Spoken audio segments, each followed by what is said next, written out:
Yes, it's another wonderful afternoon for people, especially who are living in the US, Europe, and in Africa. Right now, it's evening or they have started their night times. We are having a very wonderful discussion with one of our attorneys who is practicing in the US. And today's discussion is about wills and trusts.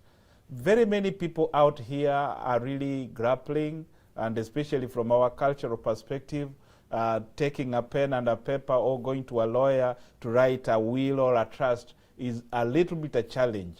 But when death strikes, things actually go haywire. So we have a wonderful lawyer who will discuss or give us a wonderful perspective on what needs to be done, especially when it comes to wills and trusts. So I'm bringing on Wakili or Attorney Miano to be our guest today, and we believe and trust that most of the discussion will be deliberating on the very best way possible, especially for those people who are in the diaspora. Before I bring Wakili in, you are able to ask questions, especially on our YouTube channels, on our Facebook page, so that those questions can be populated to be part and parcel of the questions we already have for Wakili. So for now, let me usher in Wakili Robert Miano. Wakili Robert Miano, welcome to KDRTV News.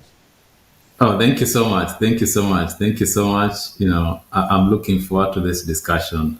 Engineer Kebwato Mong'are. Thank you so much, my brother. So a brief introduction of yourself, Wakili. Go ahead, please. Yeah, thank you so much. So my name is Robert Miano. I'm a licensed attorney here in the U.S., licensed in the U.S. and also licensed in Kenya. In Kenya as an advocate of the High Court of Kenya. And I'm also an attorney at law here in the U.S. I'm also a licensed financial professional, licensed in 46 states. And I lead a team of, lawyers, accountants, nurses, professionals who have come together and say that they want to educate families about a couple of things that I'm going to be talking about this afternoon. And the team is called Delta Financial. Thank you so much, Engineer. Thank you so much. So, Wakili, this is offside the topic, but I would love to get some insight on how you managed to be licensed in America, because this is a question so many people, we have got so many attorneys or so many lawyers who practice in Kenya or who did law in Kenya, but they are not practicing. So please tell us in 30 seconds, what is the process and how fast is it for you to become an attorney, especially to start practicing in the US? Yeah, so the US system in most states, in almost every state in the US, it's based on what you call common law, which is the English law. And so some states like New York, California can allow you to even sit for the bar exam, even if you don't sit for a course in the US. But in most cases, what most lawyers do, if you're coming from Kenya, once you come here, you can either do a master's in law or do what you call a JD. And once you finish that course, then you can sit for the bar exam. So for me, when I came to the US, I did a law degree here, and then sat for the bar exam. I actually sat for the bar exam in New York and Texas, and became licensed here. And so if we have someone, let's say they're coming from Kenya, they want to be licensed here, you can either go for somewhere like New York, or you can go to a law school, do a master's in law, or do what you call a JD. And then once you finish the course, you can, sit for the bar exam. Thank you so much, Wakili. Thank you for at least giving us an insight on how to become an attorney, because some people come here, they are lawyers, but they are told in the US, the only thing you can do is nothing else. You cannot become an attorney. Thank you for being a wonderful example to some of the people who are aspiring to be lawyers out here. At least you've given them a snippet. And if need be, next time we'll call you so that you will be discussing exactly in the academia world on how to become a lawyer. But for that, thank you so much, Wakili. Anytime. Thank you so much. Thank you so much. So, Wakili, our first question is about trusts and wills. Why do we need trust and will? Okay, so One of the most important thing that I've talked about, I usually talk about when it comes to wealth, is that you're going to think about how to build wealth, protect it, but also think about transfer. And when I talk about transferring wealth, is because most of the time we focus so much on building, we forget about protecting, and we forget about transferring. And it doesn't matter how much you have. I always say that you're going to come up with a mechanism to make sure that whatever you're building passes over to your next generation, passes over to your kids, avoiding a process that we're going to be calling the probate process. And I'm going to be explaining what probate is. And one of the most important instruments of making sure that you're able to transfer your wealth to your next generation, avoiding probate, is setting up something that we call a trust and then funding that trust. So I always say that it doesn't stop with just setting up the trust. It's coming up with what I always call a trust fund. A trust fund is going to make sure that you can not only build wealth, you can protect it and transfer it to the next generation, avoiding the probate process. Thank you so much. Sorry, I went ahead of myself asking you why. First of all, can you explain or at least elaborate on what is a will and a trust, Wakili, before we continue? Thank you for answering that. Go ahead, my brother. Oh, sure. Yeah, sure. So both of them are legal documents. A trust is a legal document. A will is a legal document. Let me start with the trust. So a trust is a legal arrangement where you say that I'm going to appoint somebody called a trustee to hold my assets for the benefit of my beneficiaries. I usually look at a trust as a container or a bucket where you decide, I have this bucket, I'm going to put my assets in this bucket, and I'm going to have someone who takes care of this bucket for the benefit of my kids, for the benefit of my beneficiaries. Now, in actual sense, how people use these trusts is you decide, I own this bucket. I'm going to put my assets in this bucket. But I'm also going to be the one in charge of this bucket. I'm going to be the trustee for the benefit of my kids. And let me say that trusts have always existed, even in African settings. I'm sure, engineer, even where you come from, there may have been this, what you call inheritance land, where you hear, my great-grandfather had this piece of land and no one can sell it. And that land passes from one generation to another. That is a trust in itself, right? In the sense that your grandfather or great-grandfather is what you call the grantor, the owner of this trust. And this land can now pass from one generation to another. And whoever is in charge of taking care of this land is now what you call a trustee. And your kids could be great-grandkids, they are the beneficiaries. So trust, that's how trusts operate. And I'll be diving into much more detail about that. Now, a will is different. A will is a legal document where, you say, these are my assets. I want these assets to pass over to so and so when I pass on. So whereas a trust, in most cases, you're going to have a living trust. Whereas a living trust is effective when someone is still alive, a will only becomes effective when someone passes on. So a trust, when you're alive, a will only becomes effective when someone passes on. And that's why we always say that a will has to go through a process, a court process we call the probate process. And I'll be explaining much more detail about that.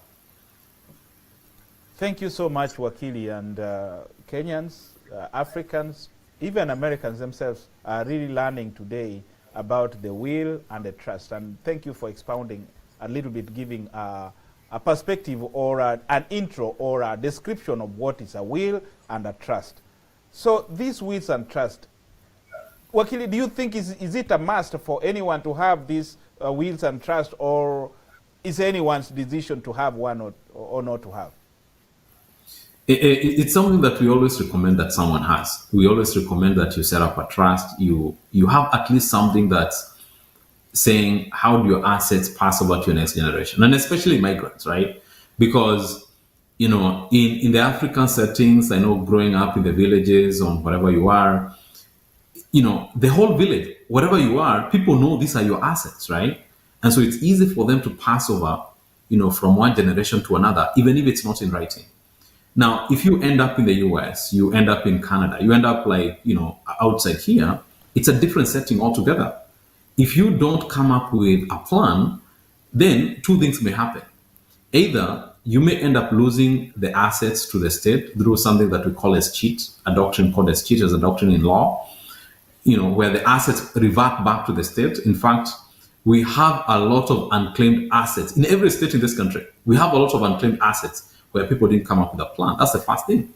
The second thing is, if you don't have a plan, then the state is going to set up one for you through something we call intestate, where the matter ends up in courts, and now the state is distributing assets following its own rules, and that's why you may even have busybodies coming to take away your assets, coming to take away what you worked so hard for. So I always tell people, yes, we are busy. You talk to so many people. People are busy in this country, but whatever you're coming up with, are you going to make sure it passes over to the next generation, avoiding this problem, avoiding this wastage, avoiding these court processes, and also protecting it at the same time? Engineer, you know why? There are so many people losing assets in this country through lawsuits. You work so hard, you build an asset portfolio, and then just one lawsuit comes and wipes it out. That's why I always talk about setting up your affairs in order, coming up with a trust fund and coming up with a mechanism to make sure your assets pass over to your next generation.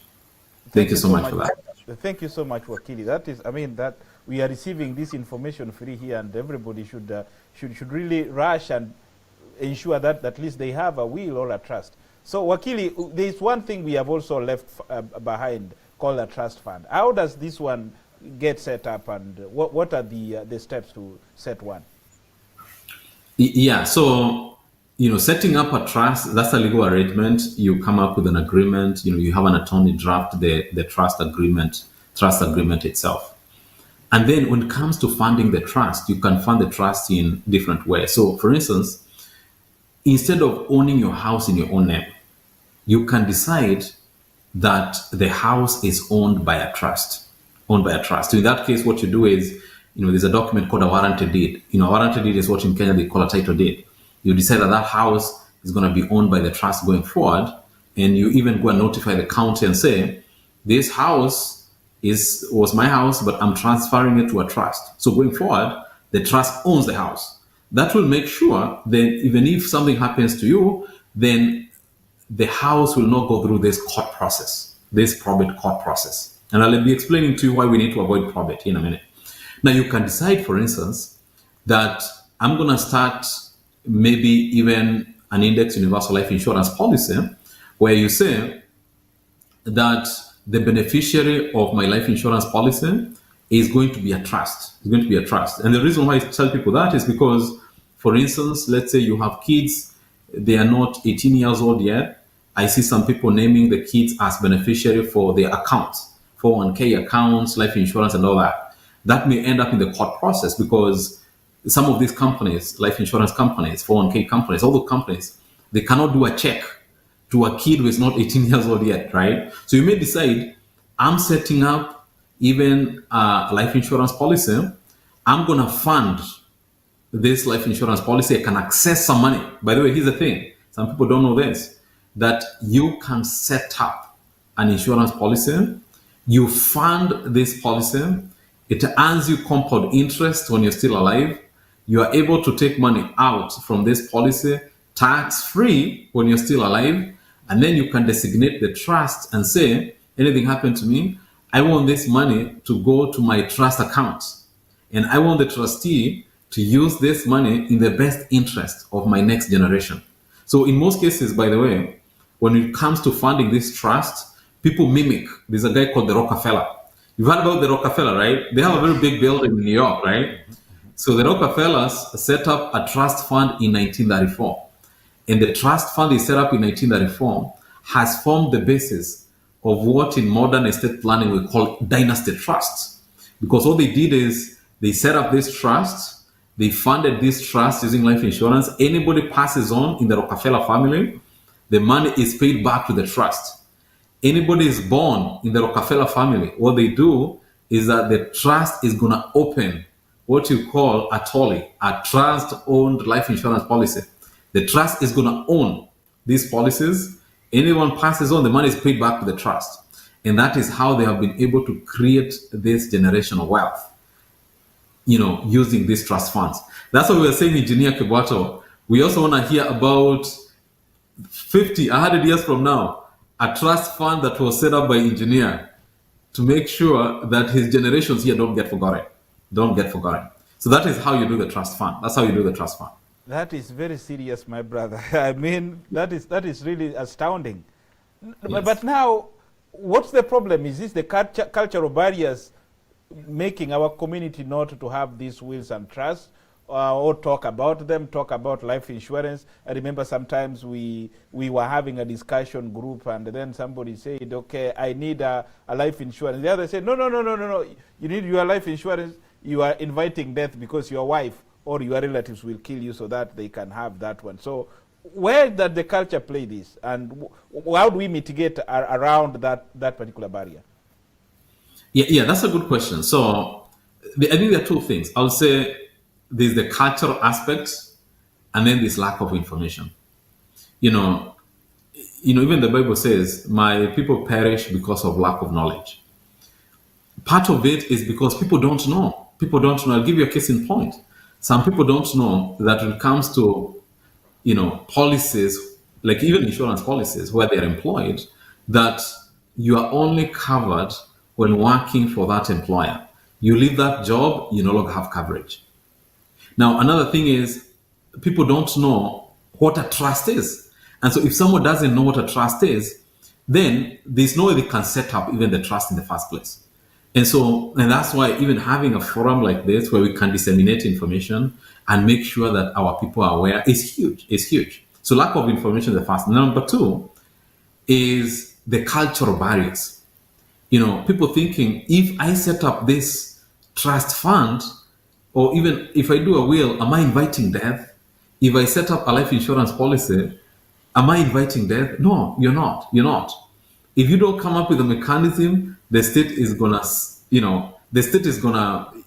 come and take away your assets or distribute the assets, no matter what. And we saw that. By the way, we saw that with the guy who acted in Black Panther, Chadwick Boseman, Wakanda, where a third of his estate ended up with the probate court and attorneys.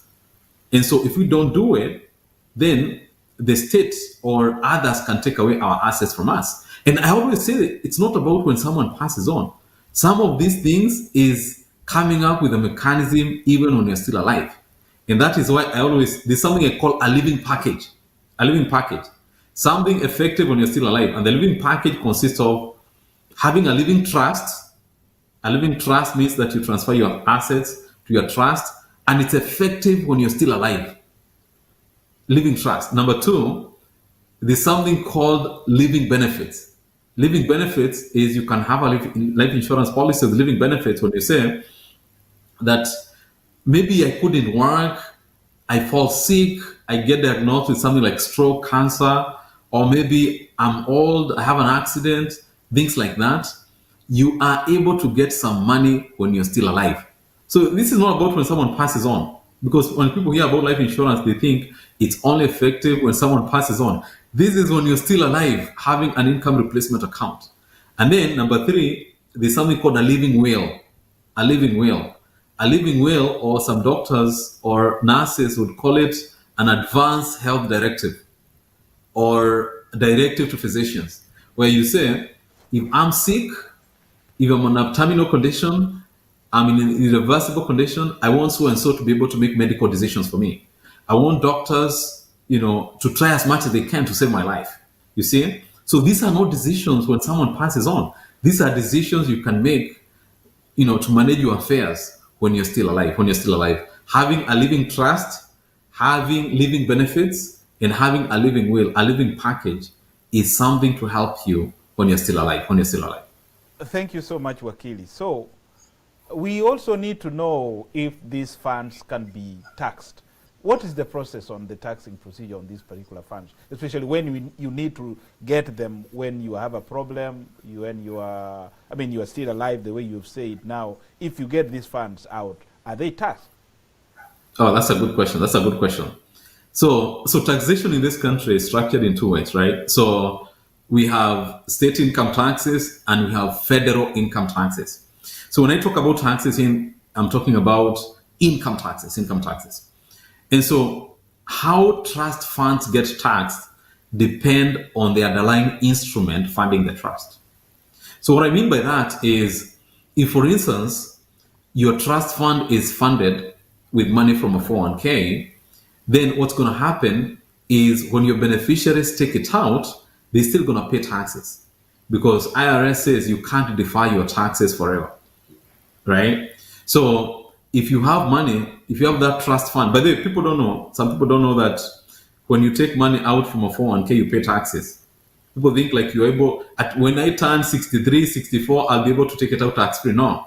There are three taxes we need to understand here in relation to 401k. Number one is that you take the money out before you're 59 and a half, there's a penalty of 10%.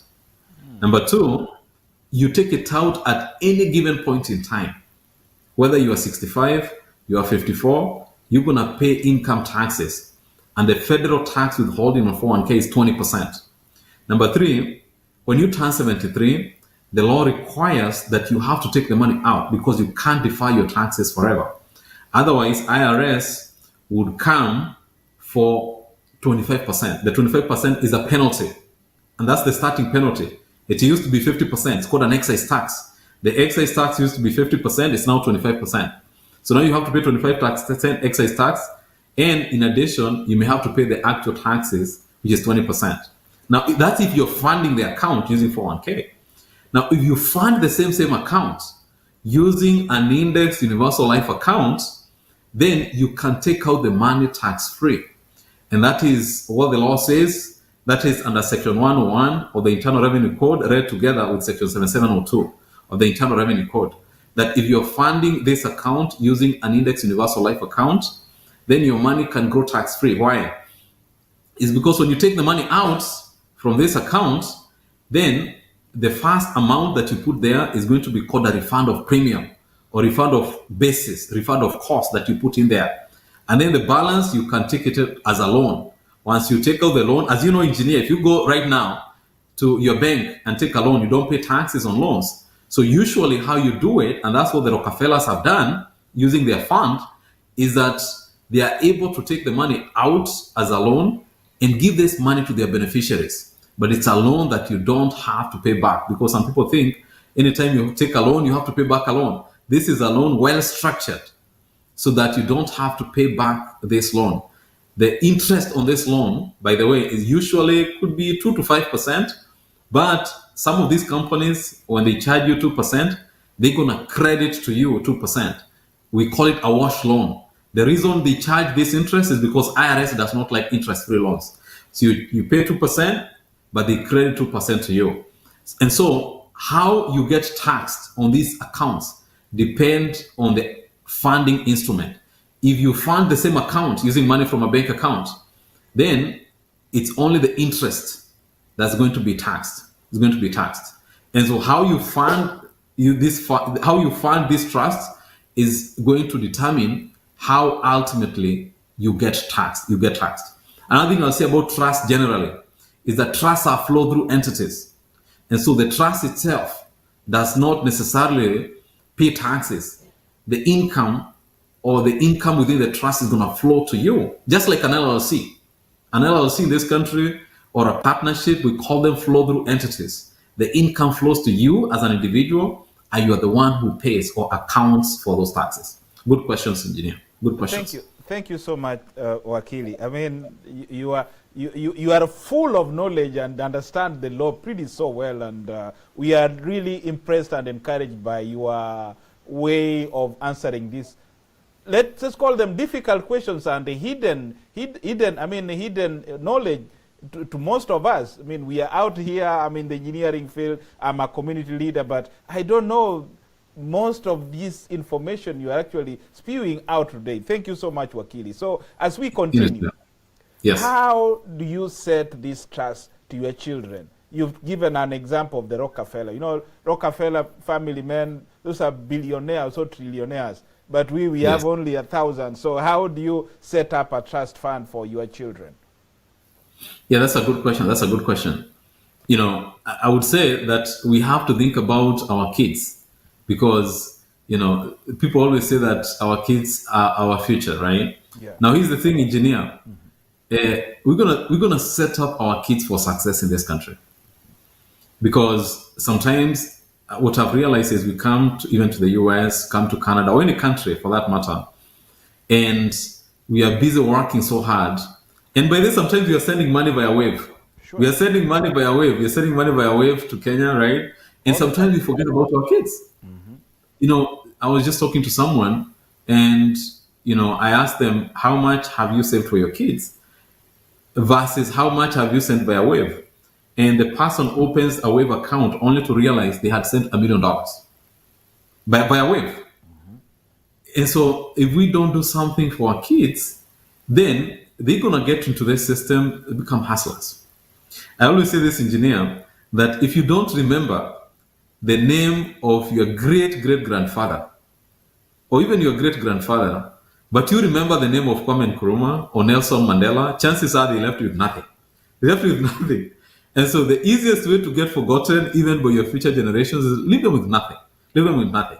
So even as we work hard, we want to think about how do we set up our kids up for success. Success. And so usually when you set up these, you can set up an account. You can set up like even a trust fund. Now, again, when you set up like an account for your kids, it depends with the underlying instrument to fund the trust account itself. So for instance, you can open an account under what you call 529. But when I say 529, it's section 529 of the Internal Revenue Code.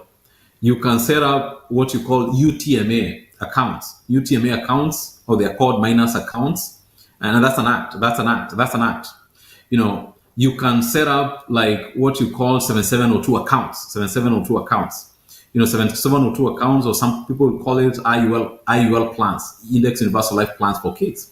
And so, having a starting point or saying, I'm going to take some money and put it here for my kids is key. Now, let me explain the differences between the three that I mentioned. Now, if you set up a UTMA account, it is an account that you can go open with even Fidelity, Vanguard. But one of the things that people need to know is, according to the law, once these kids becomes adults, you have to transfer this account to your kids. So you seize control.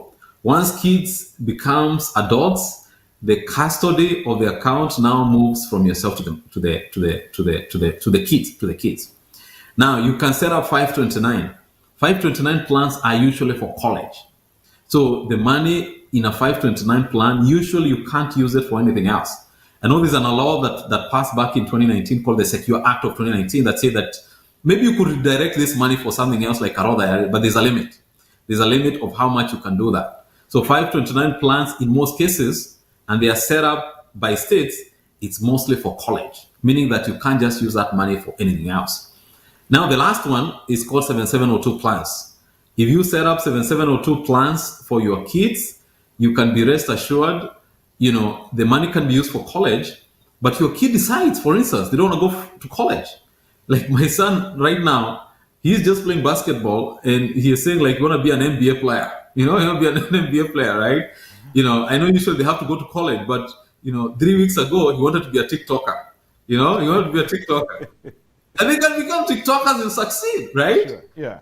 So he decides he's not going to college. You want to be a TikToker? The money can be used for something else. And so when you're setting up these accounts for your kids, think about flexibility. And just know, I know you're an engineer, I'm an attorney. Our kids here don't have to be engineers and attorneys, Sure. right? They don't have to be doctors like Dr. Shuri, right? They can go to the NBA. They can be basketball players. They can be football players. They can be musicians and succeed. Sure. And so let's think broadly, diversely, and encourage our kids to be who they can be, but at the same time, set them up for success using these plans, and especially plans under Section 7702. Good question, engineer. Thank you so much, Wakili. I mean, I wish I could be having you for forever here, but we have like 15 minutes, 17 minutes. That is perfectly okay enough for us to have a wonderful discussion. So for the remaining questions, Wakili, Yes.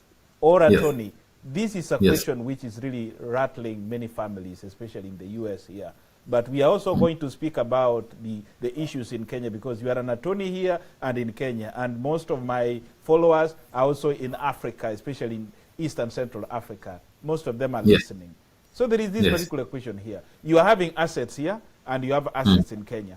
When it comes that you passes on or you die, how do you, attorney, ensure that the will which I write or I wrote is ensuring that the properties I have in Kenya, I have here, passes on to, are transferred to my children? Yeah, that's a good question. That's a good question. So the first thing I'll say is probate law. But let me explain what probate is, because I've been saying probate. What is probate? Go ahead. When someone passes on, there's a court called the probate court that freezes all your assets. In Kenya, they call it succession. So when someone passes on, there's a system, the state has a system to make sure debts and bills get paid fast.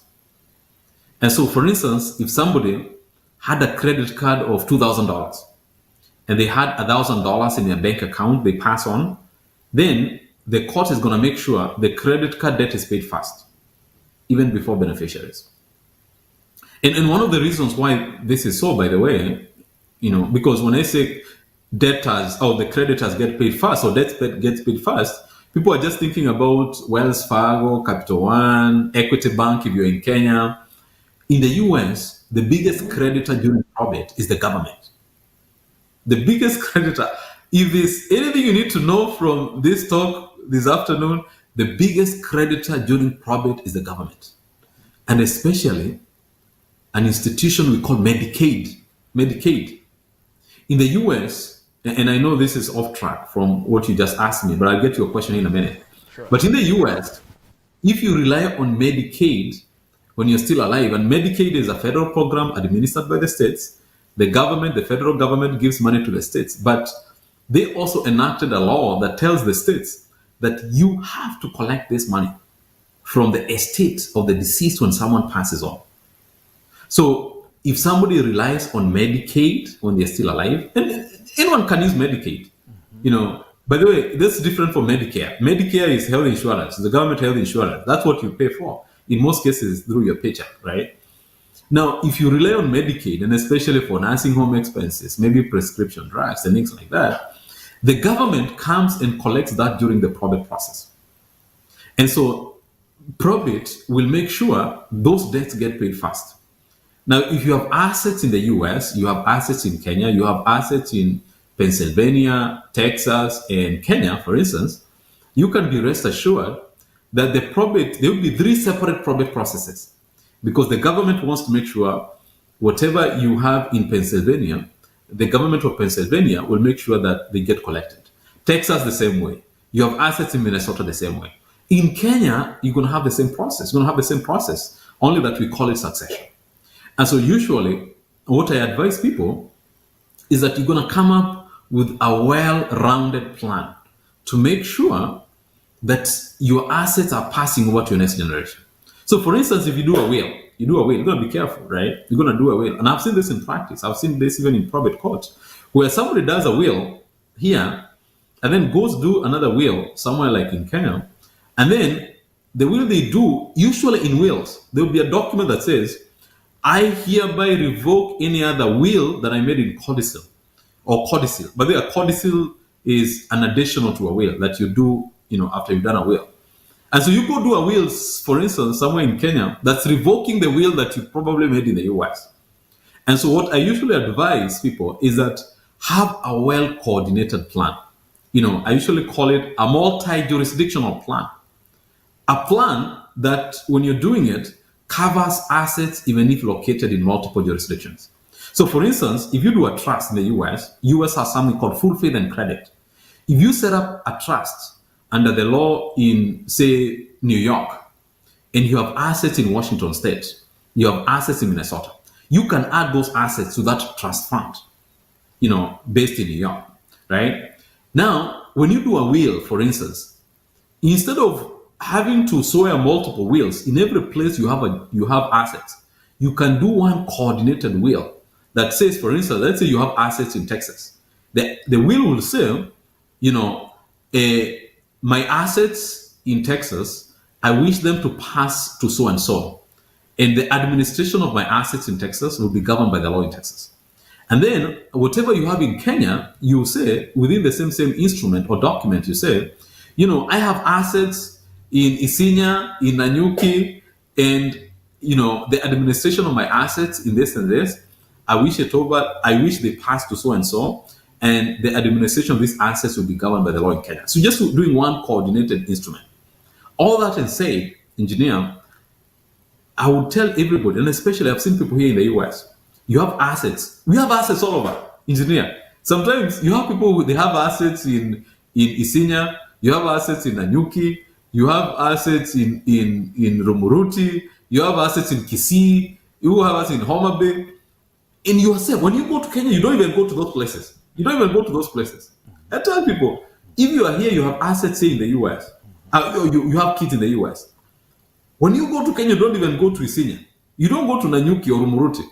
If you don't come up with a plan to make sure that those assets pass over to your kids or your future generations, then you risk, or your generations risk losing those assets, So that's why it's important. You make sure that you put that in writing, and then you come up with something called a schedule of distribution. A schedule of distribution. That's a schedule that will list out every asset that you have. Every asset that you have, together with who is going to be the beneficiary. But then I've seen other people here, engineer, who are saying that, look, if I'm based in the US and I have these assets and I don't think I'll ever go back and settle, for instance, in Kenya on a permanent basis, what I'm going to do is that I can even dispose these assets when I'm still alive. If my kids are in California, I'm going to bring those assets back in California. If I have kids in a place like New Jersey, I'm going to bring those assets in terms of cash, and then I'll get something called a fixed index annuity. I'll get an annuity product where I put the money in there. I can get some money when I'm still alive, and anything happen to me, this money can pass over to my kids without going through the probate process. And so come up with a coordinated plan. Don't just think about, just here or just Kenya. Just think about something that's coordinated to make sure that your asset can pass over to your generations, avoiding all these legal shenanigans. Thank you so much for that. Thank you so much, Wakili. Now you bring me to this particular thought or question. Yes. We are talking about families. And you have a wife, I have a wife,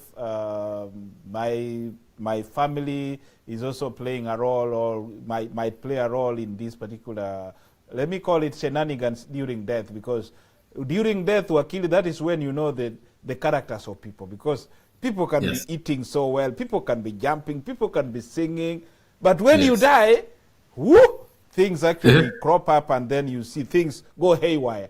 So how do you ensure that this will is actually effected the very best way possible? Because let's go, for example, back to our country in Kenya. We have seen so many families in court.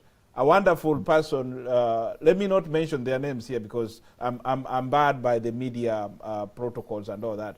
That big families, big names, but when they die, my brother, things goes south. So what really happens?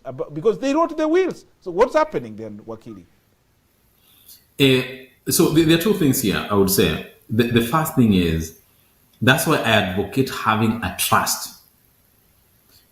So a will only becomes effective when someone passes on. A trust is effective when you're still alive. So you see, when you set up a trust, you are saying, as engineer Kebato Omori, you even make declarations. I'm married to so-and-so. My kids are so-and-so. And then, so for instance, a house, right? Your house, you say, I'm transferring it to a trust when you're still alive, right? So going forward, the house is owned by the trust. So there will be no court process in the first place. Even if someone passes on, there's no court process. So when you have a trust, you are setting up your affairs when you're still alive. You see? And so no one else can come up and say, oh, this is where this person wanted this house to go to, right? because you have set up your affairs when you're still alive. And number two, within that trust, you have said who is the successor trustee. You pass on who takes over the trust. There's no doubt about it, because anytime you set up this trust, you even have to notarize it. It has to be signed. It's not DocuSign, by the way. This one you have to go before a notary. We don't want any legal arguments. It has to go through a notary.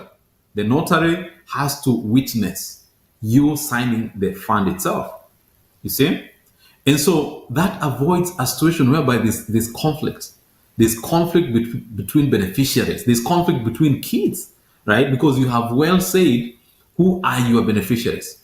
If it's something like even a life insurance policy, you set it up and designate and say who are the beneficiaries.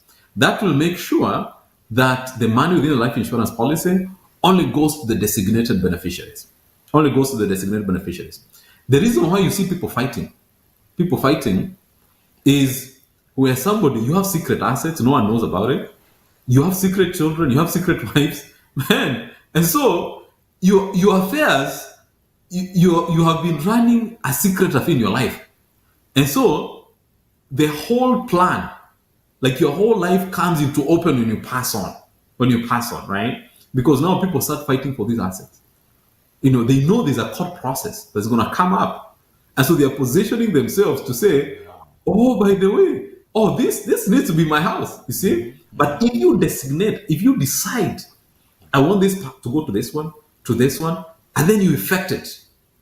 You effect your affairs when you're still alive, that is going to make sure that your assets pass over to your family, to your loved ones, avoiding the probate process.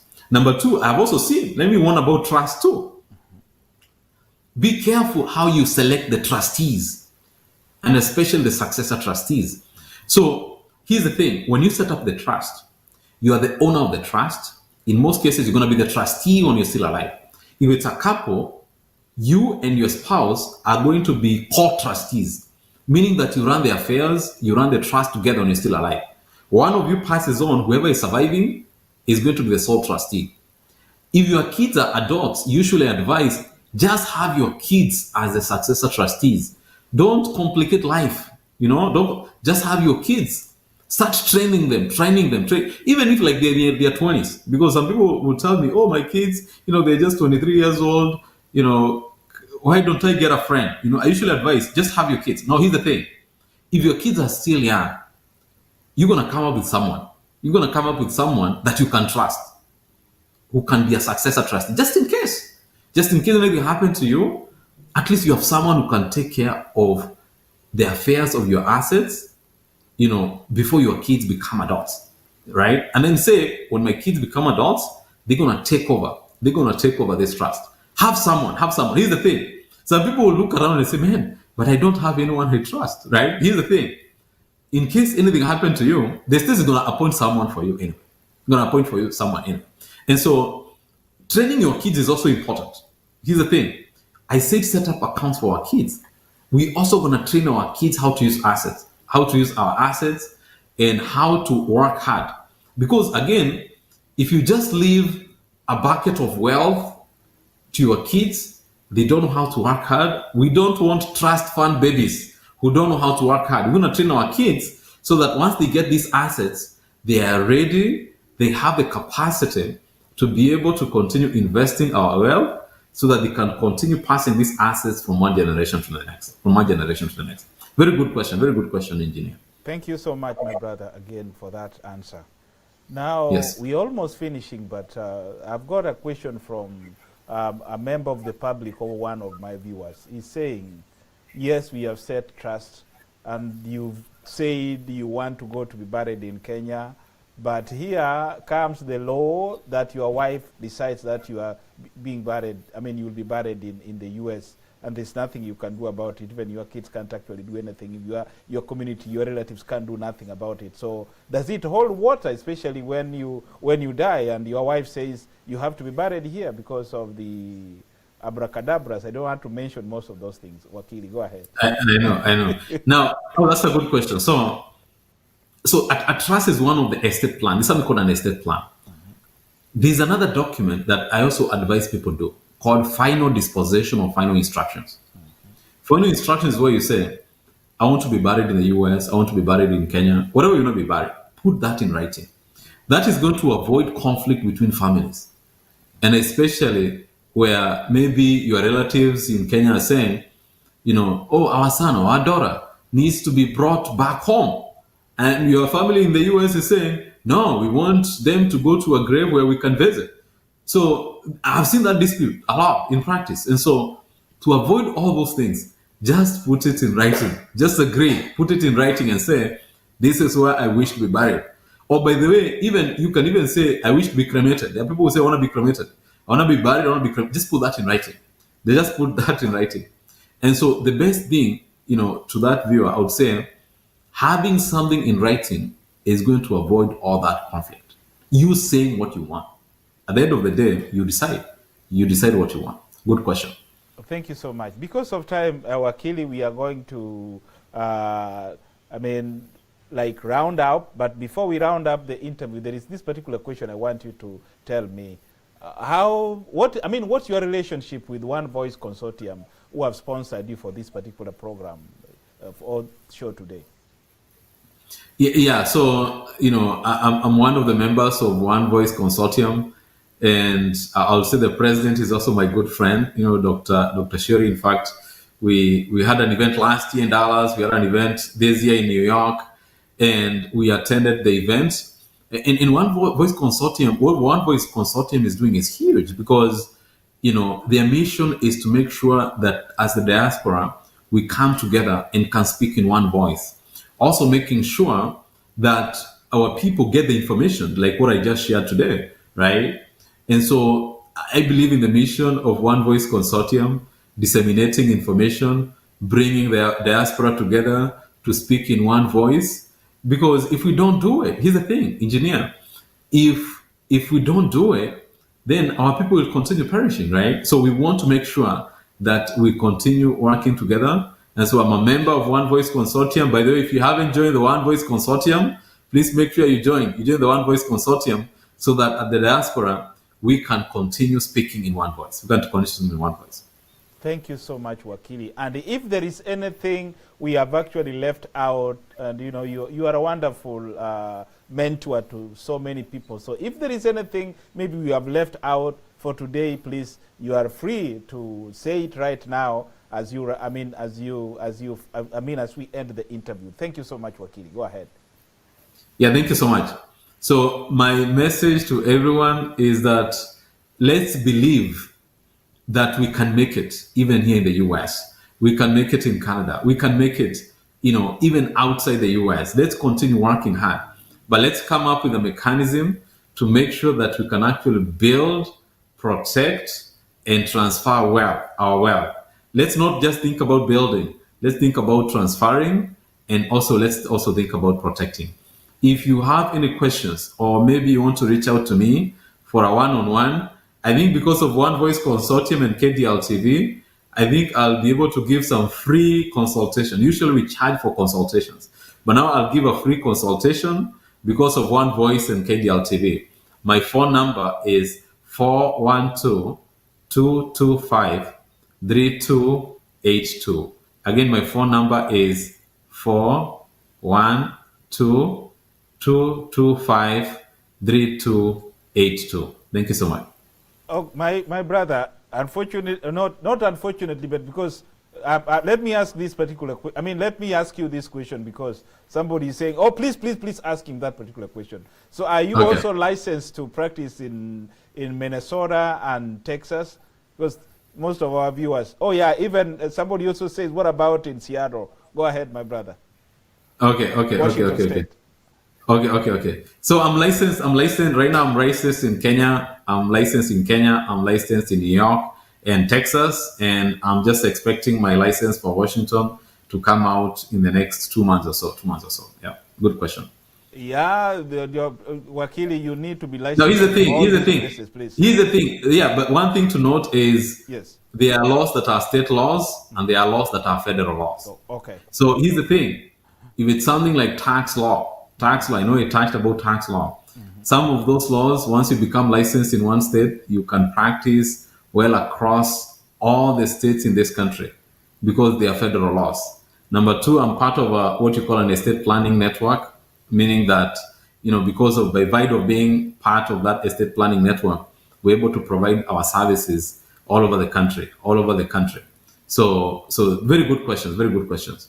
Thank you so much. Oh my goodness, questions are coming right now, but I'll give you another 1 minute to answer. Can you expound a little bit more on Delta Financial Solutions? Because they are saying there's something there called Delta Financial Solutions. What's about it? Yeah, so Delta Financial Solution, that's our company. And it's an institution whereby we have accountants, we have even nurse practitioners, we have lawyers who have come together and say that they want to continue making sure that we can share this information and continue educating families in terms of 4 aspects. Number one is, how do you build wealth taking advantage of compound interest? Number two, how can you avoid taxes legally? In Wall Street, they call it tax planning. How can we make sure that even our community understand the aspects of tax planning? And number three, how do you avoid the probate process that I mentioned? Avoiding the probate court. And number four, how can you build on what I explained, having an income replacement account and especially living benefits? And so it's, by the way, for people, here's the thing. If we have people out there who would like to join us, in educating families, we are growing and expanding so fast. Delta Finance, we are growing so fast. In fact, we'll be looking for people who can join us. If anyone is interested in the information that I shared, you can reach out to me.